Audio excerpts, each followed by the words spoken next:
Welcome to the Overcoming Sexual Abuse podcast, where you get the tools and inspiration to help you overcome childhood sexual abuse. I'm your host, Christina Anna-Voltson, certified coach, author, and incest survivor, and I'm here to help you heal and live your very best life. Emotional neglect in childhood has far-reaching effects in your life. In fact, most relationship troubles are rooted in the ways you coped with not getting your needs met and the way you learn to attach to people or detach from people. You'll learn your particular attachment style, not only to transform your relationships, but to heal from the wounds of neglect.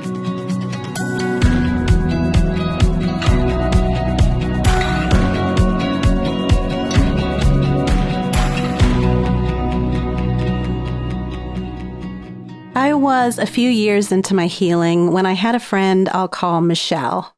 I'd known Michelle for at least a decade, and she called me her bestie. We had a lot in common, we had similar interests, and we had fun together. She was also very generous. Some of the best gifts anyone's ever given me came from Michelle. Plus, she was there for me at one of the most difficult times of my life. The trouble was, she was there sometimes, and then she'd disappear, and I never knew why. And we'd make plans to do something together, and then she'd do something else without canceling with me. I was left with a lot of anxiety over never quite knowing what to expect. I tolerated her on-again, off-again terms as though I was just lucky to get some of her time. I was acclimated to just take things as they were and to navigate how to make the best of things.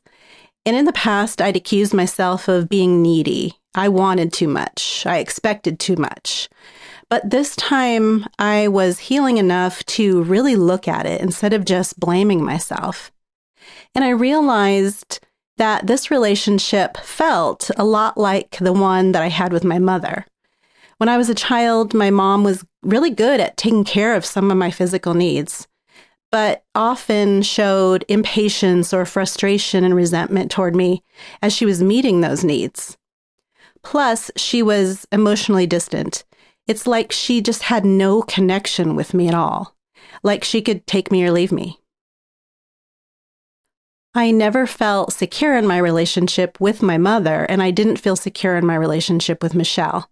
In both relationships, I felt disregarded, dismissed, and easily replaced. I was always anxious, wondering just where I stood with them.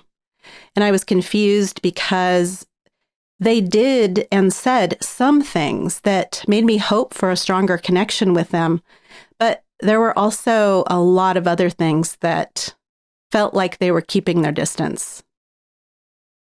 I'd settled for what I could get in my relationships, but I just wasn't willing to accept the crumbs anymore. And so in my relationship with Michelle, when I realized that it echoed the dynamics that I had with my mother, I shared what I wanted in our friendship and what I didn't want. Michelle either didn't want to or wasn't capable of meeting those needs, so we parted ways. It wasn't a coincidence that I experienced that same relationship dynamic and those feelings that I had from childhood. Your childhood gives you this blueprint that shapes your expectations and your interactions for all your relationships. You learn in your early relationships, this is what I can expect from people. This is what I'll feel about people. This is how I'll feel with people. And this is how I need to act around people. And when your emotional needs aren't met by your parents, chances are they won't be met in your adult relationships either. You tend to choose people who are emotionally unavailable, or you learn that you can't depend on people, so you aren't vulnerable enough for emotional connection. Or when someone tries to love you, you can't receive it. It's like you're a cup that someone pours love into, but there's a cover over the top, so it just spills out. I've been describing attachment and the attachment styles that we develop. There's research that says about 95% of what you experience in your relationship is attachment-based and dictates those unconscious, just knee-jerk reactions. Attachment impacts how you seek comfort or how you push it away. or how you trust people or don't trust people, and how you approach either perceived separation or real separation, and that includes conflict. A lot of people think of attachment styles as though it's a personality type, an identity, as though it's this thing that's set in stone and you can't change it. But actually, it's just a coping style. It's an effect of your experience as a young child and what you came to expect and how you adapted to that expected result. You're biologically wired to connect and also wired to heal.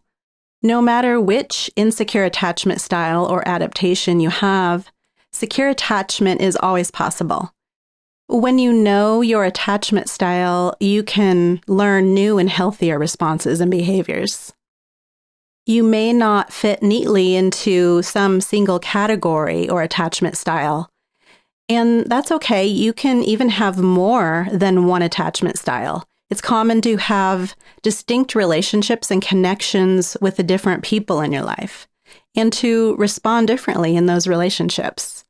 So I'm going to share the 4 attachment styles and how that affects your relationship.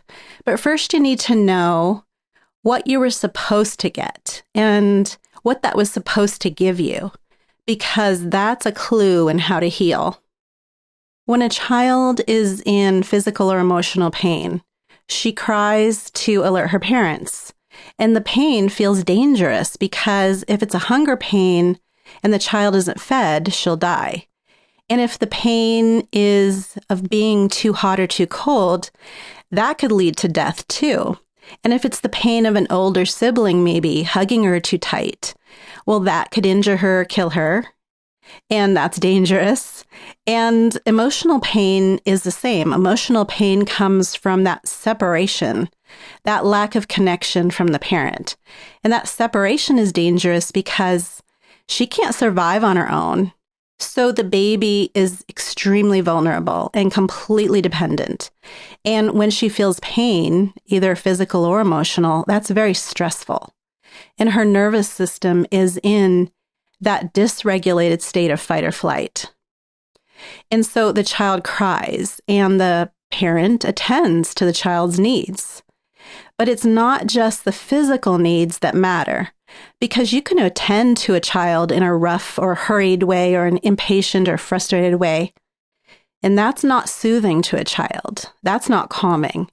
That tells the child she's actually still in danger because it communicates. And I don't mean the child is conscious of this, but she gets the message that the parent doesn't want to be there. And that means if it's too inconvenient or too difficult, the parent might not care enough to be there the next time. And that is absolutely terrifying to a child. Again, this is not at all conscious, but the child's nervous system knows. And that's why she needs that emotional connection. She needs to know she's safe now and in the future. A child needs that security. So what's supposed to happen is the parent comes and the parent's rocking and patting and soft voice tells the child she's okay, she's loved, she's not alone. There's someone committed to her and she'll be okay. And that feels safe. And the child's then distressed nervous system comes into regulation. It's calmed through the parent's nervous system. The parent is in a calm state, so the child can be calm. And that's called co-regulation, regulating with someone else. So what happens when the child doesn't get that soothing response? She cries and the parent comes, but they're distracted, rushed, impatient. Or if nobody comes. Or if sometimes someone comes, but sometimes they don't. That's where different responses come in. The child might stay in the fight, and that's the crying and the flailing. And hopefully that works. That gets enough attention that she might just do that. But another response is to move to another strategy. Again, not at all conscious, but we just have amazing survival skills.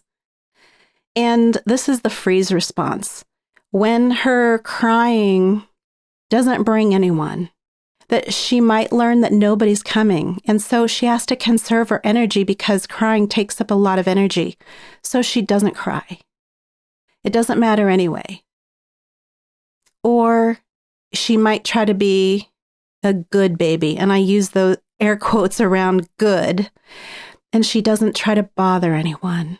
She shuts up to try to not annoy anybody. She doesn't want to be a hassle. She gets the message that she's a burden. And so she tries to be invisible and not need too much.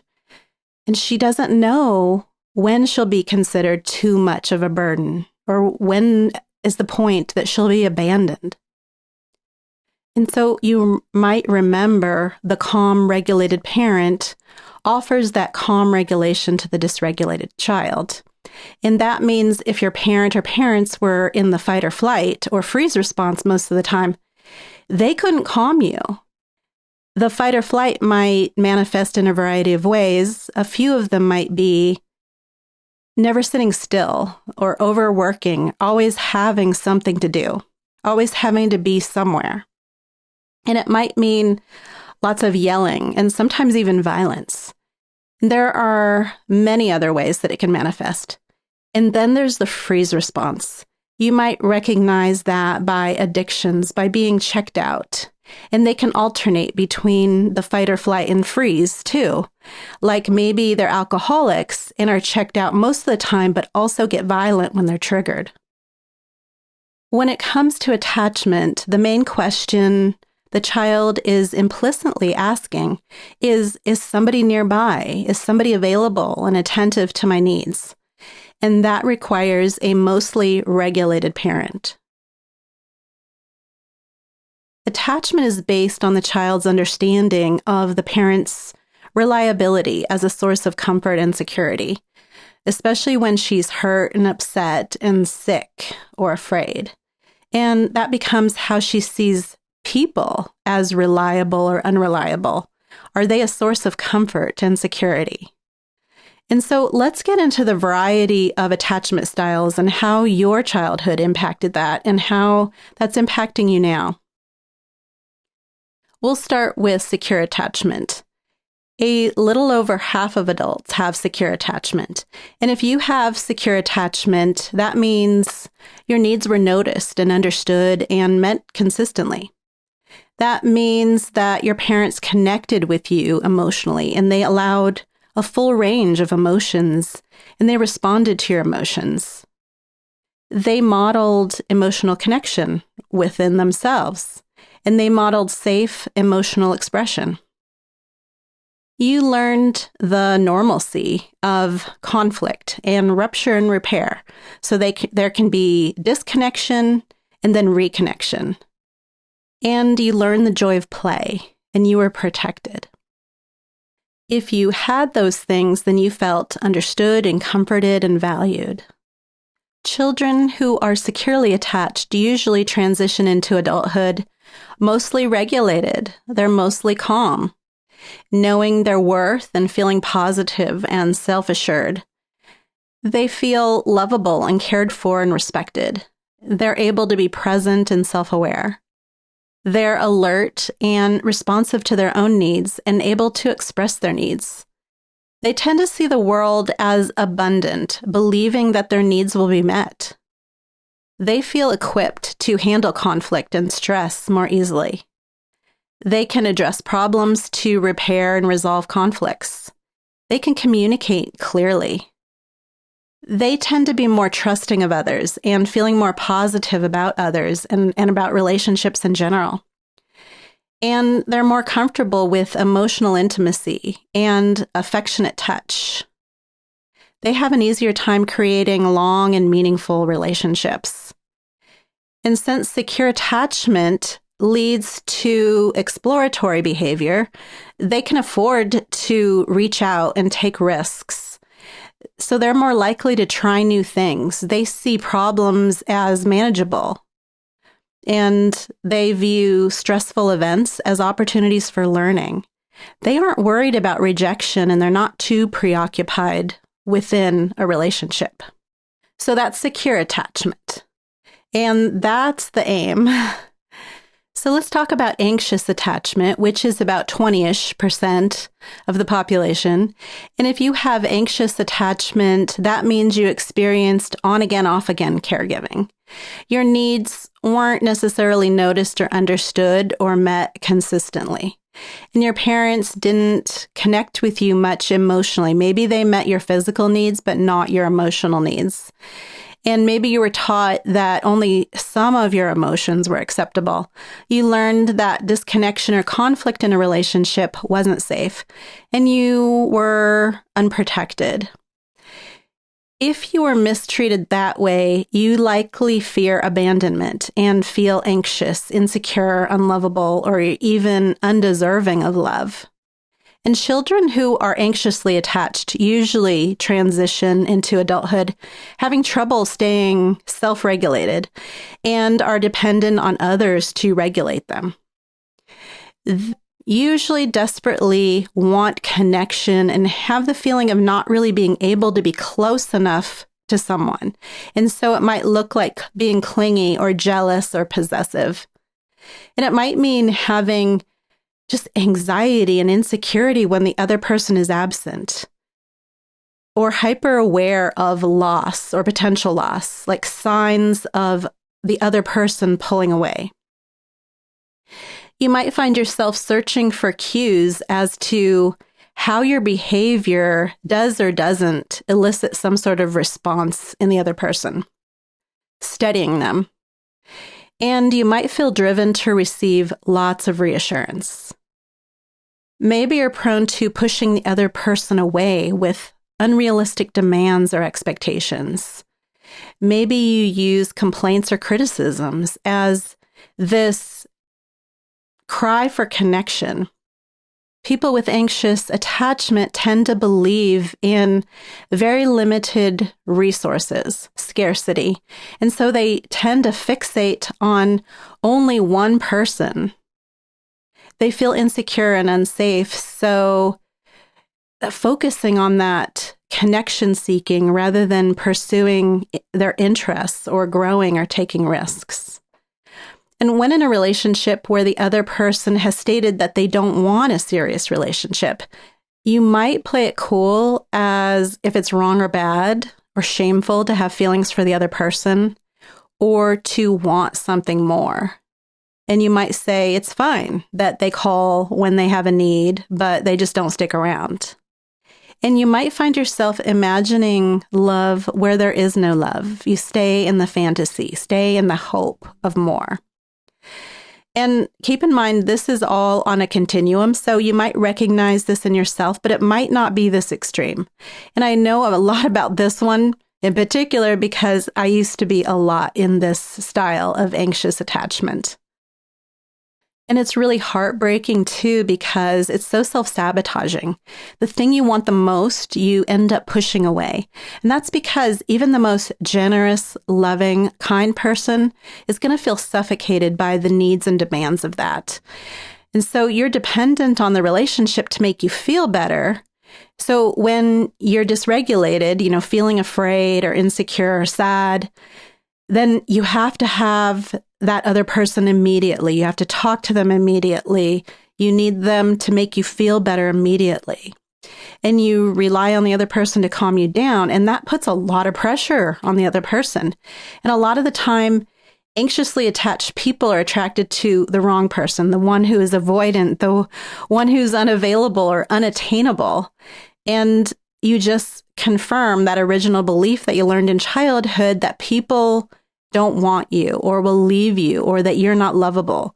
And even if your needs were met this time, you can't enjoy that or absorb it because you don't believe that they'll be met the next time. That person's going to leave. They don't really care. You're going to be dumped or forgotten or ignored. You'll be disappointed. And that original wound just stays open and you keep getting wounded in that same place. It's like a self-fulfilling prophecy. And maybe the saddest part is this strategy will never, never, never lead to feeling better for more than just that moment.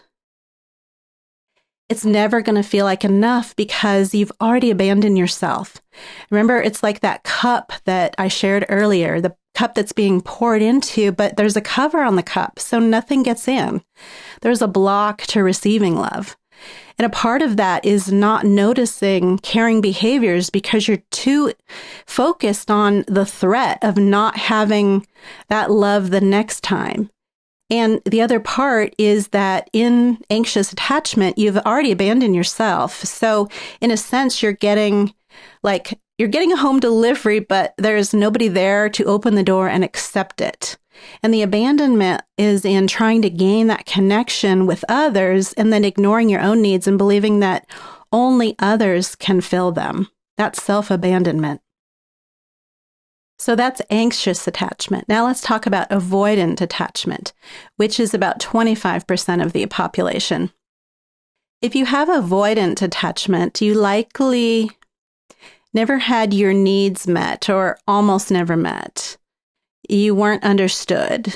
Your needs weren't understood. It's the kind of thing where maybe your parents said, "You're not really hungry." And your emotions were shut down, maybe through shame or punishment. And your parents didn't recognize your emotional or developmental needs.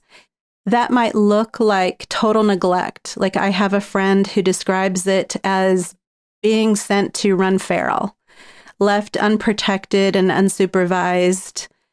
Maybe the parents didn't even know what you were doing. And it can look like also the opposite of that, which is overprotection, the smothering, the helicopter parenting. And I know a lot of people are confused about that, but the reason that that's a lack of connection is because smothering is motivated by fear. And so there's dysregulation in the parent. The parent is in fight or flight. They're trying to guard the child by not letting the child experience anything, not training the child to face challenges on their own, never letting the child strengthen themselves. And so the parent isn't helping the child regulate because the parent isn't regulated. The parent isn't calm. And it doesn't feel safe to be smothered. And neither of those extremes prepare you for life, so they aren't safe. If you were mistreated in those ways, you likely fear connection and believe it's unsafe to trust people. Children who are avoidantly attached usually transition into adulthood, experiencing connection and emotional intimacy and commitment as smothering, feeling engulfed, and feeling they are on their own, and respond to relationships by withdrawing and isolating. They might be overly attuned to their own needs, like over-focused on their self. They don't let people in far enough to be aware of other people's needs. And at the same time, they might be numb and ignore their own body and emotions. They might deny that they even have needs. They might experience extreme discomfort asking others for help or for trying to express what they need. They often feel it's better to just do it themselves and are very self-reliant because they learned there's nothing to be gained from trusting in other people or relying on other people. Sometimes they find fault in others as a form of avoidance, like maybe they have a history of non-committal relationships and they might pull away when things are good or sabotage the relationship. They also might have a tendency to send mixed signals. Yes, I want to be close to you. Get away. So when parents are emotionally unavailable or insensitive and rejecting and neglectful, the child copes by disconnecting, both physically and emotionally. And the brain's neurobiology never receives the signals and stimulation it needs to build social responses and develop proper bonding. And from the outside, and maybe to themselves, people with avoidant attachment seem as though their greatest fear is intimacy, but it's actually abandonment. What if I let you in? What if I tell you my needs? What if I'm vulnerable with you? They don't have any less need because it's wired into us. We need connection. So they don't have any less need for connection. They've just covered it up. And it's just very difficult to trust when the people who you should have been able to trust the most weren't reliable at all. They weren't even there for you. So that's the avoidant attachment style. Now let's talk about the disorganized attachment style. And this is about 2 to 3% of the population. If you have disorganized attachment, your parents caused you harm. The people who were supposed to be your source of comfort were the reason you needed comfort. The people who were there to protect you were the ones you needed protection from. The attachment system gets entangled with the threat response, that fight, flight, freeze, survival instinct. And so this disorganized style is the most complex because it's the extremes of the avoidant style and the anxious style and alternates between the two really strong reactions of that shutdown, disconnection, or the extreme neediness and really distress, trying to find a connection, trying to grab onto something or someone to help to regulate them. And this is two very strong human needs at odds with each other. One for connection, which is vital, and the other for safety, which is also vital. So connection and closeness is supposed to be safe. It's supposed to help us to feel better, not worse. And the inner conflict over whether to move closer to someone or farther away produces this internal chaos. And it can look and feel like chaos, like flailing and panic. And so navigating relationships can feel very dangerous. You might crave intimacy while appearing to avoid it. And you might just be waiting to be rejected or hurt. You probably have difficulty, extreme difficulty, self-soothing and co-regulating, and constantly watching for danger and shifts in mood in people. And you're probably not very good at expressing your needs. And disorganized in relationships can look a lot like hot and cold, like push-pull. It can look like one-night stands because that's a form of connection, but no emotional intimacy. Or other sexual relationships where there's no emotional intimacy or connection, like friends with benefits. And it can look like being obsessed with someone, wanting to see them all the time and constantly thinking about them and then pushing them away. Or loving the fantasy of it, but not the reality. Sometimes it also manifests as you can't leave a relationship, but you can't stay either, and just accepting breadcrumbs, whatever you get. So attachment styles are in play from the first time we meet someone, and they impact how our relationship ends as well. A securely attached person won't freak out when their needs aren't met. Secure attachment usually allows for better conflict resolution in a relationship and for the ability to leave a relationship when that's called for. Securely attached people have high self-esteem and positive views of others, which allows them the confidence, and they know that they'll find another relationship. Insecure attachment, there tends to be better processing of relationship losses like death or rejection or infidelity or abandonment. And that means they're more available and open to other relationships after the loss. They can recover more easily. For a healthy relationship to happen, there has to be the ability to talk about difficult things. And in a difficult conversation, attachment styles really come into play. If there's an anxiously attached person and an avoidant attached person, their stress response will be activated. They aren't regulated. And part of that regulated calm state is the social engagement system, also referred to as the tend and befriend.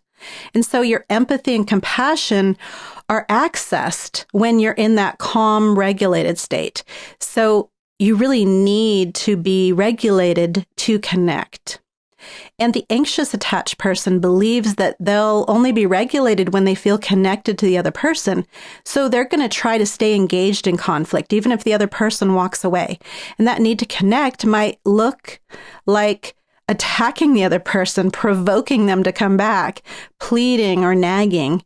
And all the while, the avoidant person believes that they'll be regulated only when they have the space. So they'll leave or they'll shut down, ignoring everything that the other person is saying, trying to have at least an internal space.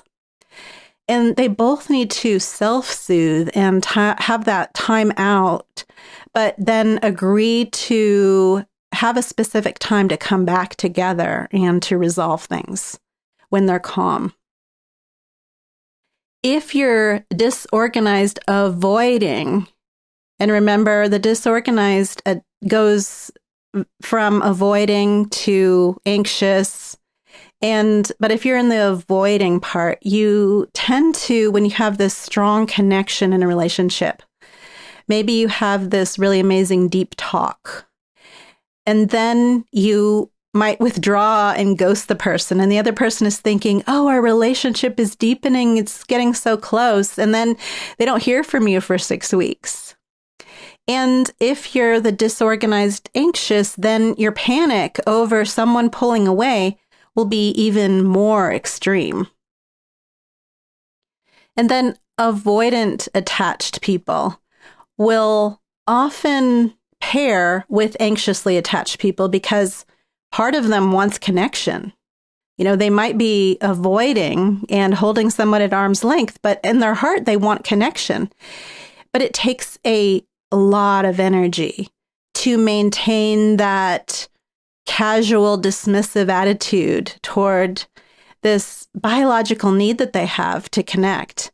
And ironically, that all that energy going out leaves a lot less energy to pour into the anxiously attached person.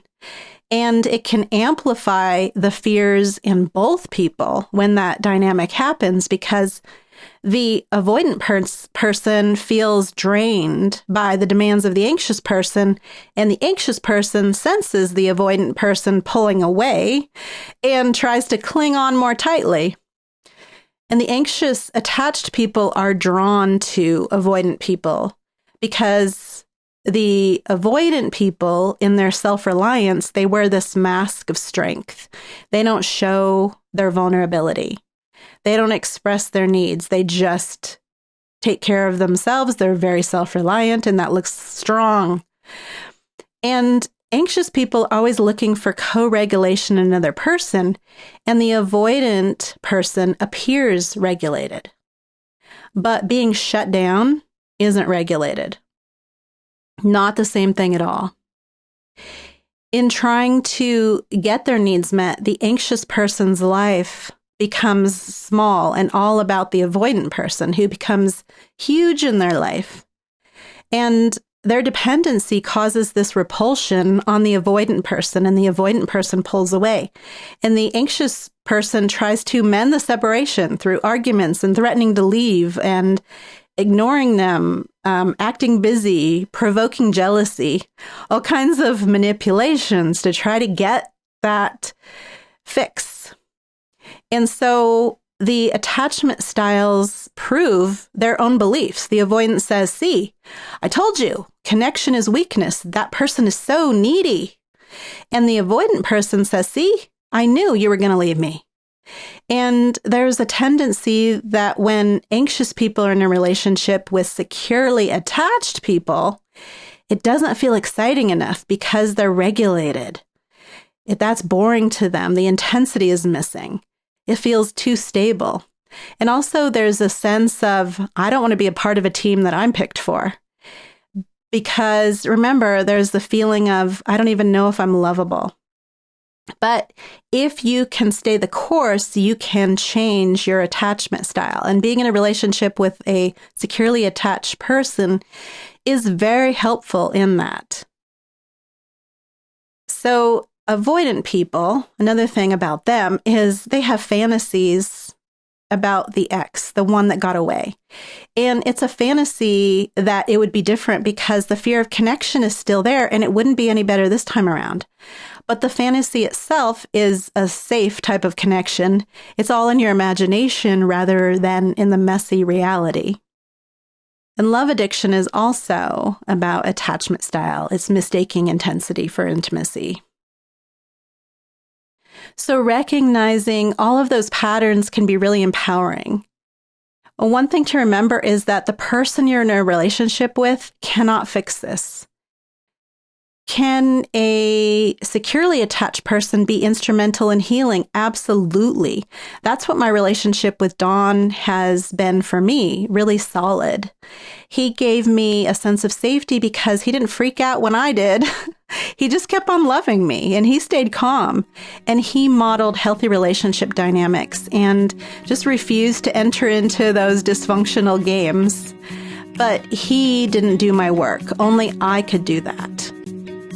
So if you want to do the work yourself so you can change your relationship dynamics and heal the wounds of neglect, I have a free masterclass for you. So you can register for free by going to the show notes page at overcomingsexualabuse.com/02. As a bonus to the masterclass, I have an attachment style quiz for you to get even more clarity on your attachment style.